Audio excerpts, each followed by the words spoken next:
Numerical session on sets.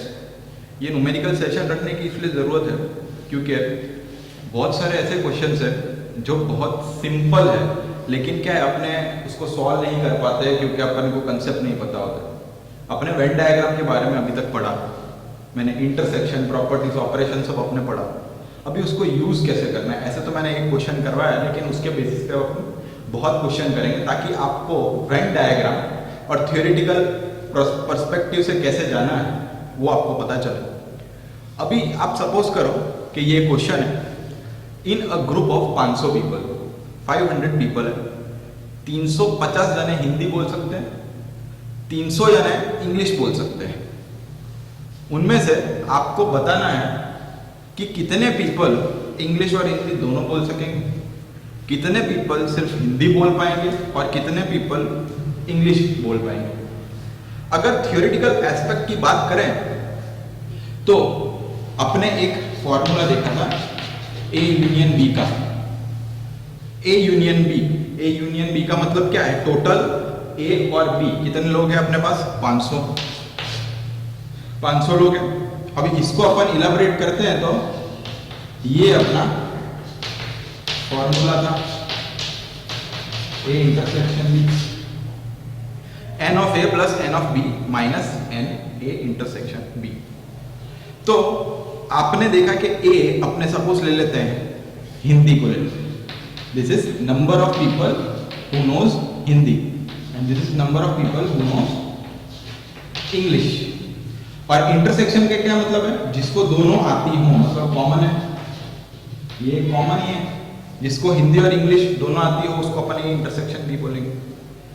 A union B कितना है, total 500। Hindi कितनों को आती है, 350 को ऑल ओवर। इंग्लिश कितनों को आती है, 300 को। और अपने को पहला क्या क्वेश्चन है, जो दोनों बोल सके ये अपने को फाइंड करना है, तो अपने A N of A intersection B ही फाइंड करना है अपने को। तो 500 माइनस ये 650 equal to minus N A intersection B. Negative negative में ही आएगा तो माइनस 150, तो एन ए इंटरसेक्शन बी कितना होगा, 150। इसका मतलब क्या हुआ, 150 जनों को हिंदी और इंग्लिश दोनों आता है, 150 जनों को हिंदी और इंग्लिश दोनों आता है। अभी आप नेक्स्ट क्वेश्चन की बात करें तो how many people can speak Hindi only, कितने लोग सिर्फ हिंदी बोल पाएंगे। तो आपको पता है कि ये लोग हैं जो एन ए वो हिंदी बोल पाएंगे, लेकिन इसके अंदर कॉमन भी तो है जिनको हिंदी और इंग्लिश दोनों आता है।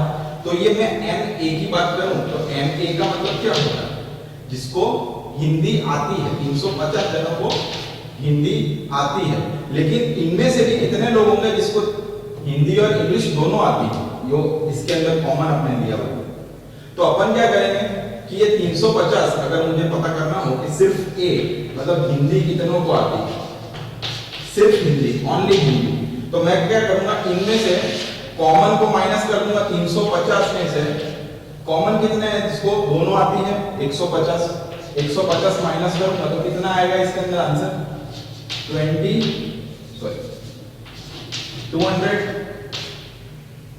आएगा इसका आंसर।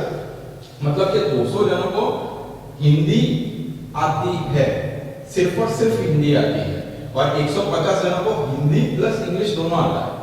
अभी मैं ऐसे इंग्लिश का फाइंड कर लूं, इंग्लिश का क्या होगा, how many people can speak English, 300 को इंग्लिश आती माइनस 150, तो 150 जनों को इंग्लिश आएगी थ्रू दिस क्वेश्चन। अभी ये तो ठीक है,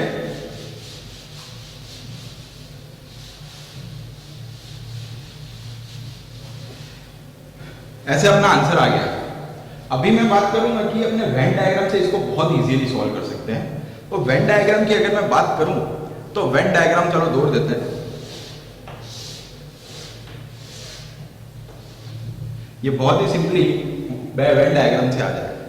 आपके पास कितने जन हैं हिंदी और इंग्लिश बोलने वाले, एक को अपन ले लेते हैं, हिंदी बोलने वाले, इंग्लिश बोलने वाले, ये हिंदी बोलने वाले हैं, ये इंग्लिश बोलने वाले हैं, हिंदी और इंग्लिश बोलने वाला है। किन लोगों को ये आप पूरा देखें तो ये हिंदी पूरे का पूरा, मतलब कि ये जो पूरे का अंदर का टर्म है, इसके अंदर मतलब हिंदी का पूरा कितने जने का है 350, मतलब ये पूरे का पूरा 350 लोगों से भरा हुआ है। और इंग्लिश ये पूरे का पूरा 300 लोगों से भरा हुआ है। पूरे का पूरा इंग्लिश ऐसे 300 से भरा हुआ है, हिंदी 350 लोग से भरा हुआ है। टोटल आपके पास कितने, इसके दोनों के अंदर कितने होने चाहिए, 500 होने चाहिए। टोटल पीपल कितने हैं हिंदी और इंग्लिश जानने वाले टोटल, तो 500 है। इसके अंदर कितने नंबर होने चाहिए, 500 नंबर होने चाहिए इसके अंदर, पूरे के अंदर। अगर 350 जने हिंदी बोलते हैं इधर से पूरे का पूरे को, 300 जने इंग्लिश बोलते हैं, लेकिन आपके पास कितने हैं 500 जने, मतलब ये कॉमन भी तो होगा, अमुक जने ऐसे होंगे जिसको हिंदी और इंग्लिश दोनों आती, तो 500 ये 650, 300 प्लस 350 कितने हुए टोटल 650 और 500 टोटल कितने 500 पीपल। तो कॉमन कितना होगा, कॉमन कितना होगा 150 कॉमन होगा। अगर ये 150 है, इतने के अंदर 150 जने हैं, तो बाहर कितने हो जाएंगे, पूरे का पूरा 350 है, मतलब ये इसको इंक्लूड करके 350 है ना, तो मतलब 350 जो है ये पूरे के अंदर है, ये पूरे हिंदी के अंदर है। और कॉमन कितने हैं, जिसको कॉमन दोनों लैंग्वेज आती है 150, क्यों पूरा 500 होना चाहिए, अपने पास 650 है तो 650 माइनस 500 किया तो कॉमन जिसको आता है वो 150 जने हैं। अब 350 जने पूरा हिंदी जानते हैं, तो 150 प्लस n समथिंग इधर, मतलब 150 इधर है तो इधर कितना होना चाहिए, तो पूरा 350 होगा। 150 माइनस ये करेंगे तो इधर 200 होना चाहिए, तो 200 प्लस 150, 2 350 हुआ ना, ये बाहर का है जो इतना, इसके अंदर 200 होगा और ये 150 तो हो गया 350 पूरे के अंदर।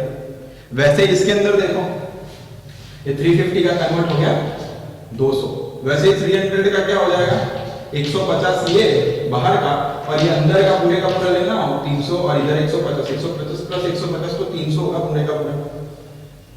तो आपके पास क्या आंसर आ गया, सबके आंसर आ गए, देख लो। How many people speaks both, 150 जन। हिंदी कितनों को आती है, सिर्फ हिंदी कितनों को आती है 200 जनों को। सिर्फ इंग्लिश कितनों को आती है 150 जनों को। अब वेन डायग्राम से आप quite easily without solving question आप इसको डायरेक्टली पिक्चोरियल व्यू में देख के सॉल्व कर सकते हैं।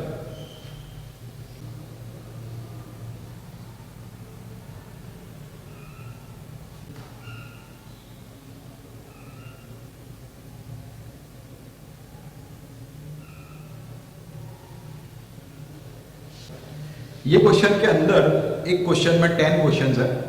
अब 10 क्वेश्चन सभी के सभी एक वेन डायग्राम से सॉल्व कर लेंगे। पहले अपन वेन डायग्राम से सॉल्व कर लेते हैं, उसके बाद थियोरेटिकल अप्रोच भी देख लेते हैं।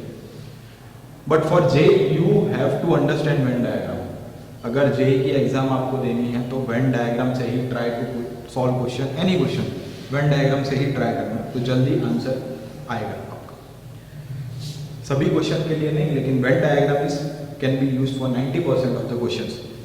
So use mostly Venn diagram. अब भी मैं Venn diagram इसका पहले देखो कि इसके अंदर कितने जन हैं। 50 स्टूडेंट है पहले तो, टोटल 50 स्टूडेंट है अपने पास। Learning French, English and Sanskrit, मतलब अपने पास 3 जन है। पहले क्या थे, ए और बी, हिंदी और इंग्लिश। अभी 3 सब्जेक्ट्स है, फ्रेंच, इंग्लिश और संस्कृत। तो उसको मैं कैसे करूंगा, ऐसे फ्रेंच, इंग्लिश और संस्कृत, ठीक है। अभी ये क्या बोल रहा है कि वह फाउंड टू फॉलो फ्रेंच 17 जनों को आती है। फ्रेंच 17 जनों को आती है, मतलब पूरे के पूरे सर्कल, फ्रेंच का पूरा सर्कल है, सबको कितना आता होगा 17, पूरे के पूरे 17।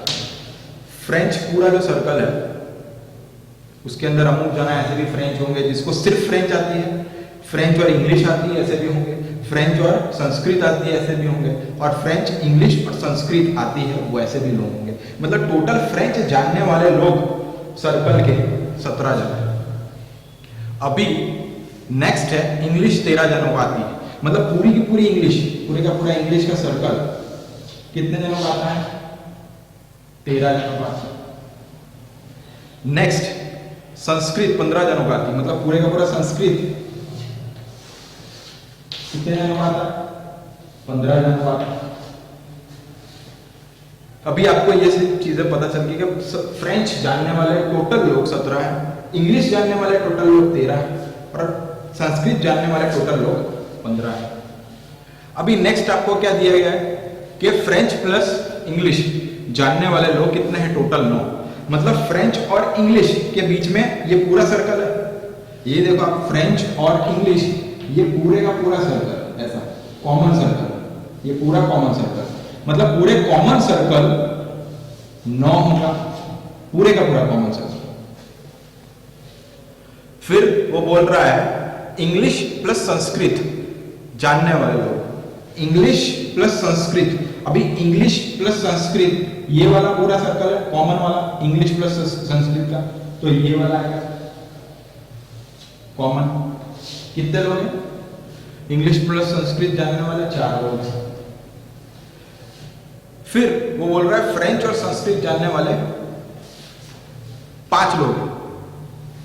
फ्रेंच और संस्कृत, फ्रेंच और संस्कृत में कॉमन सर्कल है ये पूरा, पूरे का पूरा कॉमन। कितने लोग हैं? 5 जन हैं।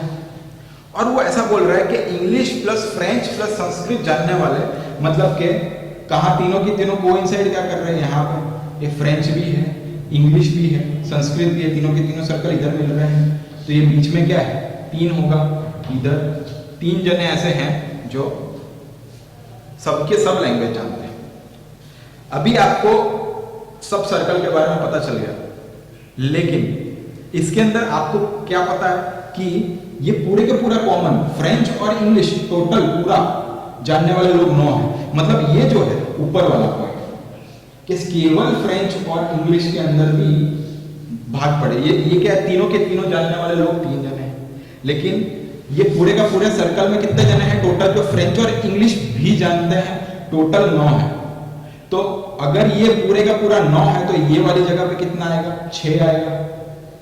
तो ही तो वो पूरे का पूरा 9 है। 9 मतलब क्या? French plus English, French plus English पूरा सर्कल आएगा 9। इधर 3 है तो ये 3 और 6 9 हो गए पूरे का पूरा।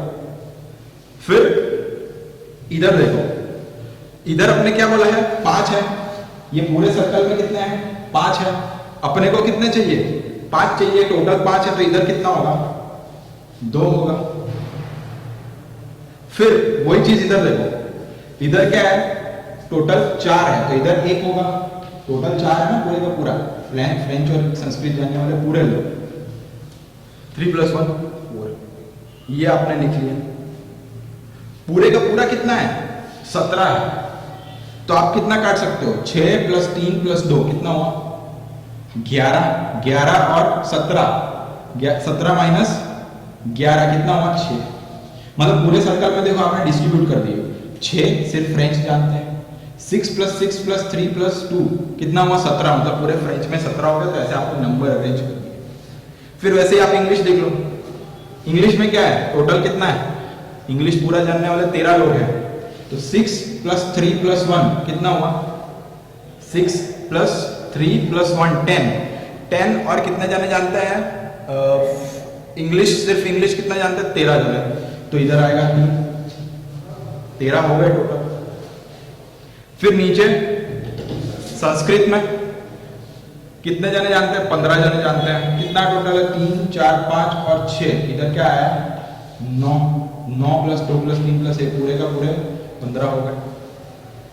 तो आप वेन डायग्राम से ही आपको डायरेक्टली, अगर ये चीज तो समझाने में मुझे थोड़ा टाइम लग रहा है, लेकिन अगर आप सोचे तो फटाफट इसका डायरेक्टली आंसर निकल जाते हैं। अभी आप 10 के 10 क्वेश्चन देख लो। आप फाइंड फ्रेंच ओनली, कितने जने फ्रेंच के?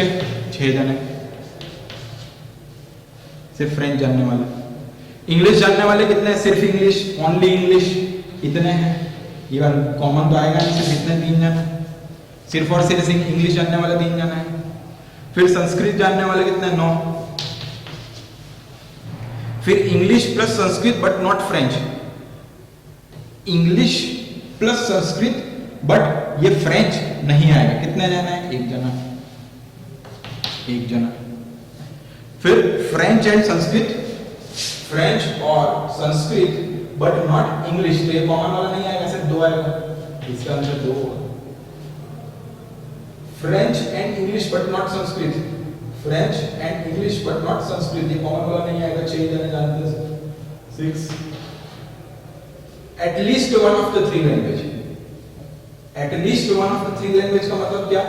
एक या एक से ज्यादा, या तो उसको फ्रेंच आती हो, या तो फ्रेंच प्लस इंग्लिश आती हो, या तो French plus English plus Sanskrit आती हो। ऐसे कितने जने हैं टोटल? ऐसे कितने जने हैं टोटल? तो आप इसका सबका टोटल कर लो, कितना आ रहा है?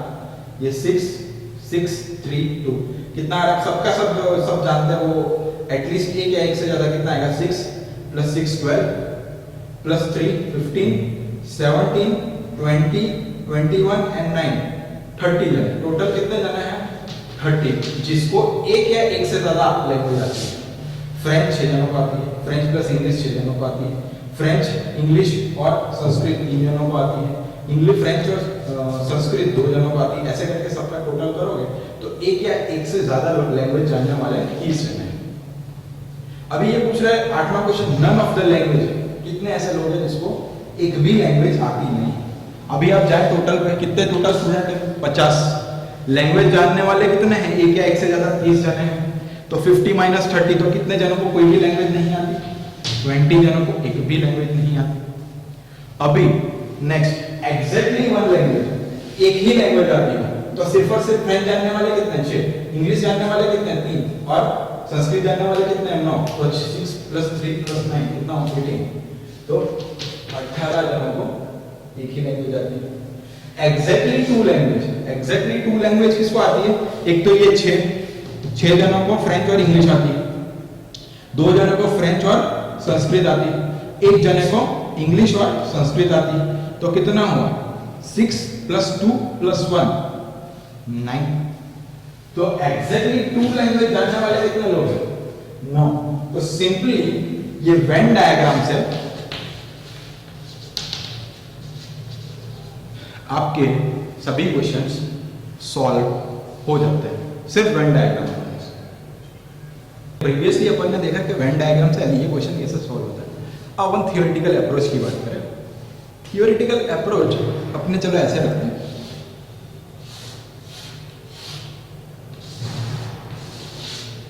ए बी आर, चलो इंग्लिश,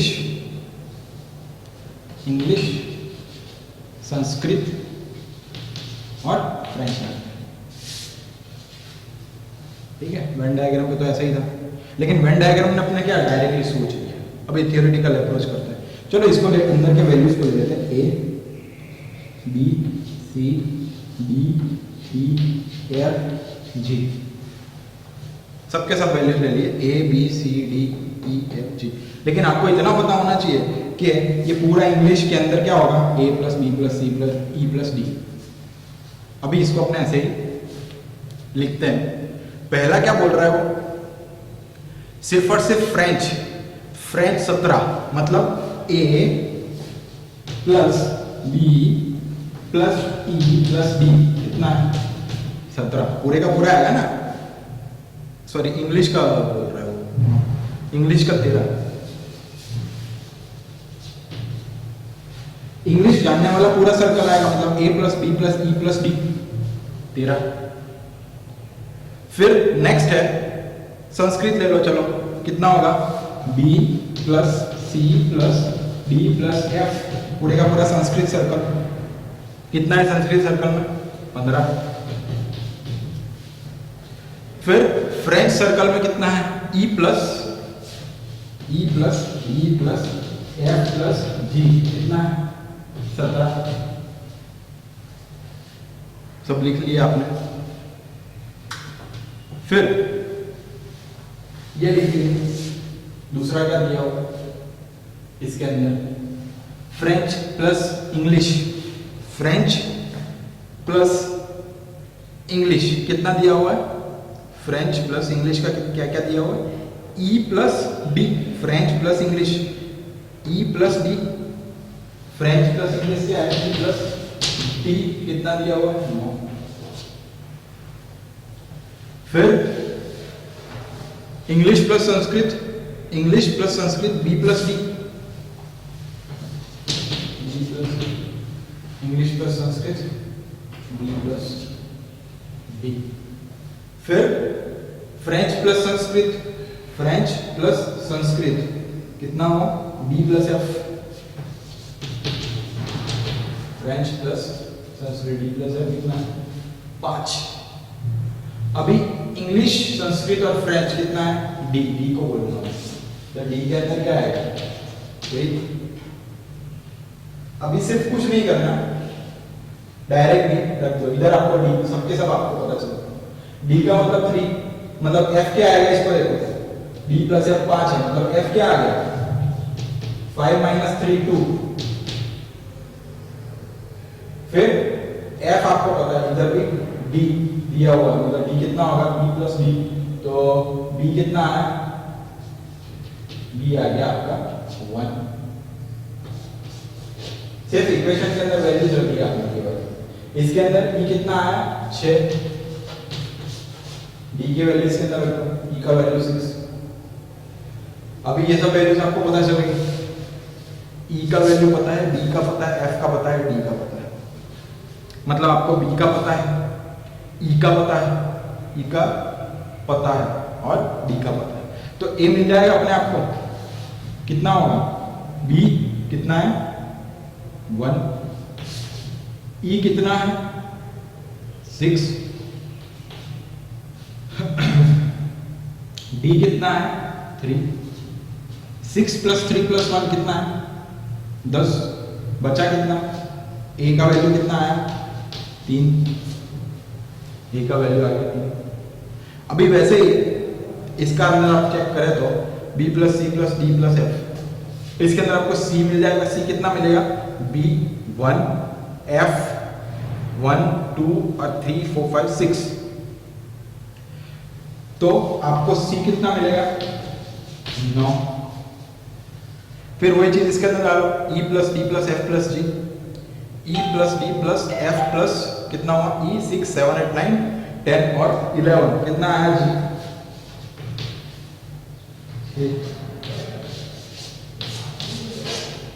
ये भी आपको पता चल गया, भी सभी नंबर्स आ गए। ऐसे करके ये थियोरेटिकली आप ऐसे कर सकते हो, नहीं तो बाकी आप डायरेक्टली सोच लो उसको कंसेप्चुअली। फाइंड फ्रेंच, फ्रेंच कितना है? फ्रेंच जी, सिर्फ और सिर्फ फ्रेंच जानने वाला कितना है? जी कितना है? 6। फिर इंग्लिश, इंग्लिश का है ये, इंग्लिश जानने वाला सिर्फ ये है, सिर्फ और सिर्फ इंग्लिश जानता है, ऐसा कौन सा है? ए का वैल्यू कितना है? चेक कर लो, ए का वैल्यू है 3। फिर संस्कृत, संस्कृत आप देख लो, संस्कृत में क्या है? सी 9, सिर्फ संस्कृत जानने वाला। फिर नेक्स्ट चेक करो, English plus Sanskrit, English plus Sanskrit मतलब बी प्लस डी कितना आ रहा है? बी कितना है? 1 और डी कितना है? 3, कितना आ रहा है? B plus English plus Sanskrit but not French, okay, सिर्फ ओनली बी कितना आ रहा है? English plus Sanskrit but not French, मतलब बी कितना आ रहा है? बी आ रहा है आपका 1, ओके, बी आ रहा है 1, तो ये भी करेक्ट। फिर नेक्स्ट लिखिए French and Sanskrit but not English, French and Sanskrit but not English, मतलब एफ कितना है? 2, मतलब ये करेक्ट। फिर नेक्स्ट देखें आप, French and English but not Sanskrit, French and English but not Sanskrit, मतलब डी नहीं आएगा। ई कितना है? 6, ये भी करेक्ट। फिर at least one of the three language, at least one of the three language मतलब इंग्लिश या इंग्लिश से ज़्यादा, ये सब के सब आप ऐड कर दो, a plus B plus C plus D plus C, कितना होता है 3, a का मतलब 3, b का मतलब 1, 6, 2, सबको ऐड करो, a plus B plus C plus D plus G, कितना आ रहा है 30 आ रहा है, मतलब करेक्ट। फिर none of the language, none of the language में 50 में से a plus B plus C plus D plus E plus, ऐसे आप सबको ऐड करो, कितना आएगा 20, ये भी करेक्ट है। फिर exactly one language, exactly one language जानने वाले कितने हैं, a plus C plus G, a plus C plus G, क्या क्या आ रहा है, a है आपका 3, c है आपका 9 और g है आपका 6, कितना आ रहा है 18 आ रहा है, तो मतलब आपका ये करेक्ट। फिर 10th ले लो, एग्जैक्टली टू लैंग्वेजेस लोगे तो क्या आता है, 2 languages b plus e plus f, 2 languages के लिए करेंगे तो b plus e plus f, b कितना है 1, e कितना है 6 और f कितना है 2, कितना है टोटल 9, इधर क्या आ रहा है आंसर 9। तो आप इसको थियोरेटिकल अप्रोच से भी कर सकते हैं और उसको वेन डायग्राम से डायरेक्टली भी कर सकते हैं। मेरे हिसाब से सिंपल पड़ेगा आपको वेन डायग्राम, अगर आप वेन डायग्राम को अच्छे से समझ गए हैं तो। ये जितने भी अपने आप अगर आप देखें तो a plus B plus C plus D, ये जो मेथड है ये पूरी की पूरी सेम ही है जो वेन डायग्राम की है। वेन डायग्राम में अपन ने जो सोचा उसको मैंने थियोरेटिकली उतार दिया, वही है। देखो आपने क्या बोला था इंग्लिश और फ्रेंच के बारे में कि ये सर्कल और ये सर्कल मतलब बीच का कॉमन पूरे का पूरा, तो E प्लस डी मैंने क्या बोला, इंग्लिश और फ्रेंच जानने वाले कहाँ हैं, English and French but not Sanskrit, पूरे का पूरा नहीं आएगा क्योंकि इधर संस्कृत भी सिर्फ ई आएगा।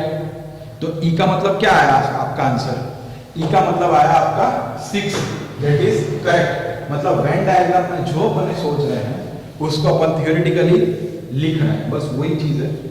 अगर आपको थियोरेटिकल ऐसे क्वेश्चन पूछे तो ऐसे सॉल्व कर लो, आपका क्वेश्चन मोस्टली इजी हो जाएगा ऐसे क्वेश्चन के लिए।